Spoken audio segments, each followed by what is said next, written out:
entitled "Man Throws a Temper Tantrum When I Won't Let Him Break Health Code." This is a long beast of a story, so I'll leave the TL Doctor up here in spoiler markers if you want to read it. TL Doctor: A guy got mad I wouldn't let him eat at a restaurant with his dog in his lap, due to it being against the health code, so he threw a chair at some passerbys and sat on the ground till we kicked him out.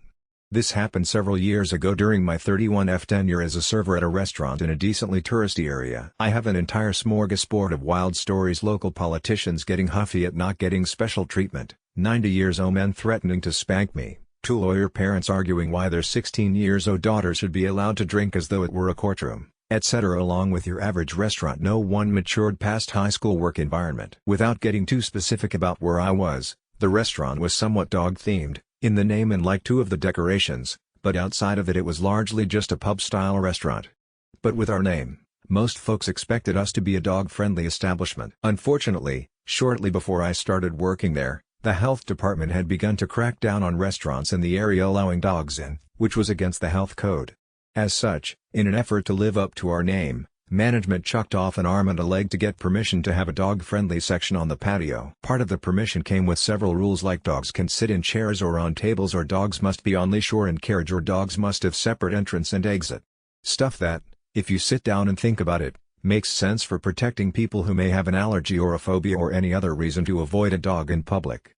The following happened shortly before my 20th birthday, in the middle of summer. It was cloudy. It was humid. Bugs were flying. And absolutely no one wanted to sit on the patio. I was a hostess that day, and I felt really bad for my patio server who wasn't getting any business.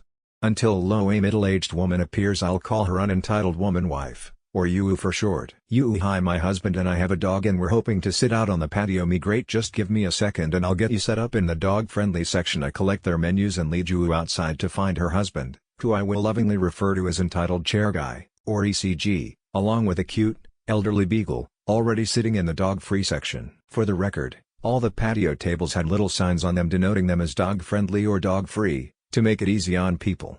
So this ECG, had he been using his eyes, could have easily solved our first encounter before it began. Me and my chippiest customer service voice: Hi sir, just so you know, you are in the dog-free section right now, but if you move over just one table, you'll be in the dog-friendly section and we can get you started. ECG looks up from his phone, and his dark, beady eyes meet, in a seething tone. Are you serious?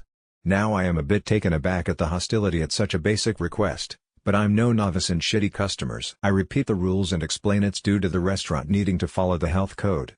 He continues to protest. His wife jumps in and starts pleading that it's just one table, why don't we just move? And now I feel even worse for her. Finally, he throws his hands up in the air and shouts, fine, but if my dog gets hit by a car, are you the one I sue? Context: the dog-friendly section was adjacent to the sidewalk, which was adjacent to the road, so if you were going to be hit by a car it was technically the most likely spot. It also had never happened in the restaurant's multi-decade lifespan. At this point my irritation meter is firmly in the red as I realize he's one of those entitled people, the ones who spit and threaten when they don't get their way. I shoot an even smile and say, that's probably a question for my manager. ECG: Hey, or your attorney. He really thinks he got me with that zinger as I'm setting him down in the dog-friendly section, but really I'm just hiding laughs, because these are the most pathetic kinds of people we serve. I just warn his server he's a douche and go on with my day. I later bring out a bowl of water for the dog, because it's hot, and gross, and the poor thing shouldn't be dehydrated, you know? It was standard practice for us to bring dogs water while their owners ate. I set it down, and immediately ECG: Is that tap water or bottled water? Me, fighting the urge to deadpan, it's tap water, sir, would you like me to go out and buy bottled water? At that point the dog begins drinking, and ECG slams his hand on the table and shouts, well, it's too late now, let's better hope it's not poison. Significant other Ned. Now the guy has me wondering if his dog is up to date on its shots or if he's an anti-vaxxer. His server told me he later poured out the water. I have no clue if she was referring to his water or his dog's water, but he had loudly complained there were bugs in it. I'd like to remind you, dear reader, that it was a disgusting humid muggy summer day, and this man decided to eat outside. While I do understand the initial revulsion at seeing a bug in your meal or drink, he was in the bug's world, dear reader, not ours, and we had no control over that. We still replaced his water though. About 20 minutes later, his entree is ordered, he and his wife are eating an appetizer, the dog is chilling, and some other mad soul walks inside and asks to sit on the patio. Just to be petty, I put him in the chair ECG had originally commandeered. But then I look over. ECG had his beagle in his lap while he was eating his food. If you remember from about 10 years ago when I was explaining some of the mandates we got from the health department, one of them was, dogs can't sit in chairs or on tables. And while some of you might contest it, the dog being in his lap constituted being in a chair, in the health department's eyes. Now, I didn't want to deal with this. But I knew that between me and his server, on the 1 in a million chance that a health official just happened to walk by and see us breaking the rules, one of us would get thrown under the bus. So, as Yu goes inside to order a drink from the bar, I slap on my customer service voice and stroll over to their table. Hi sir, I'm sorry to interrupt, but I need to tell you that it's unfortunately against the health code for your dog to be in the chair with you. ECG goes silent for a few moments, simmering, until show me the health code. Excuse me? ECG, I'm not doing anything unless you show me the health code. At this point, my patience is wafer thin. This man is finding ways to push all the most annoying buttons rather than just following a basic rule and letting all of us get on with our days. Rather than continue with him and risk losing my temper, I go back inside to cool down and find a manager.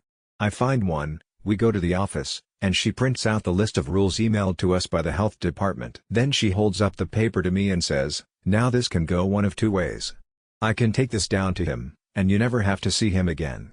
Or you can take this down to him and get that smug satisfied feeling of telling an asshole you were right. This is where I may have erred, dear reader. For you see, I really didn't want to see this mother ducker again. His beady black eyes, his thin, greased black hair, his rubbery white skin, the man looked like death himself. Stoking that fire to sate my ego could go terribly wrong, foreshadowing. Boo it, I really wanted that smug satisfied feeling of telling an asshole I was right. What can I say? I wasn't even 20. Mustering my courage, I take the paper, and as I walk back outside, I internally hype myself up, until I'm strutting over to ECG's table. I hand him the paper. Hi sir, here's the health code, as you requested. As you can see here, it says we cannot allow dogs to sit in the chairs, or we get a massive fine. ECG takes the paper and peers down at the rule carefully, then analyzes the whole paper as if looking for a loophole. But he must not have found one, because instead, he throws the paper on the ground and says, you can shove that up your ass. This man finally gave me a reason to drop the customer service voice, which, for the record, is very light and high-pitched. My normal talking voice is surprisingly deep and not as cheery. So I glare down ECG, dropped my register, and growl, sir, put the dog on the ground or leave.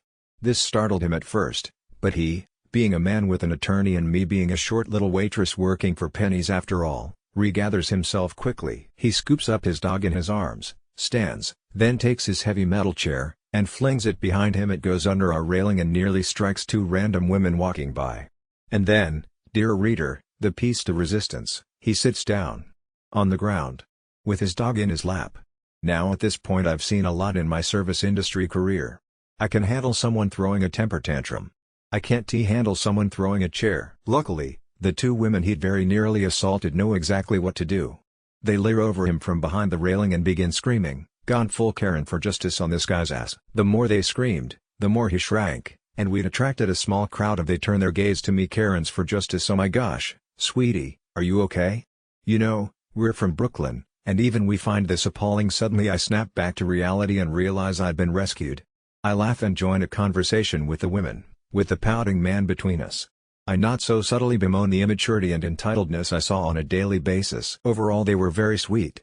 Finally, ECG's server comes out, Yu in tow. She'd been inside this whole time, completely unaware of her husband's outburst. She looks utterly horrified and ashamed. Their server lets me know the manager is on their way immediately. We file inside, and all the employees crowd around a nearby window to watch as our manager goes out. ECG keeps sticking his finger in her face, speaking through gritted teeth, looking like he's about to pop a vessel, all the while Yu is mortified, and our manager is bored. Finally, they leave. My manager comes back inside and tells us, "Okay, he called me a cunt and told me to go duck myself, and if he ever comes back we're calling the police." Once he threw the chair I would have called the cops.